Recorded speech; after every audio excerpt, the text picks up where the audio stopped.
Sometimes it seems like this country is one big swirling cloud of PR spin from big business, the government, and a million watchdog groups. All of them are trying to reshape public opinion about everything from a hamburger to the minimum wage. Billions of dollars are at stake and maybe some lives. So what can you believe? We're going to talk to one of the generals in this war, Washington lobbyist Richard Berman. And you're the guy that big business hires and says, time out.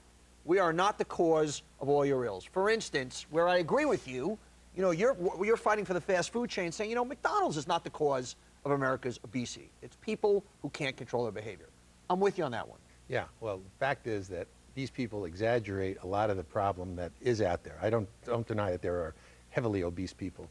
But for instance, George Bush is overweight, and he's in the statistics that we hear about that suggest we need to do something about food in this country. And I don't think that Schwarzenegger, who's considered obese, or Bush, who's considered overweight, are really going to be the poster child for what we need to do in this country about a problem. And that's my problem, in that the activists overstate the case, and then they make everybody crazy about the solution. Yeah, I mean, to me, it's like, once again, blaming the alcohol companies for alcoholics. I mean, everything is about behavior. Where I do disagree with you, and where I don't, here's where the Dr. Evil stuff. Yeah. How do you go after mothers against drunk driving? No, listen, I'm against drunk driving. Well, I've always been before. Sure. I was the only industry consultant to MAD in the early 80s when they started it. And I gave MAD advice as to what they should do, and we were all in agreement. What's happened is that today, MAD has refused to declare victory. Like all these other groups, they keep moving the goalposts. So when they get what they need, they then decide they don't want to go out of business. MAD is a huge business. It's a $50 million business just for salaries and benefits. They're now trying to get it so that every car will have a breathalyzer, and that breathalyzer won't allow the car to start even if you've had 1 or 2 drinks, depending on your body weight.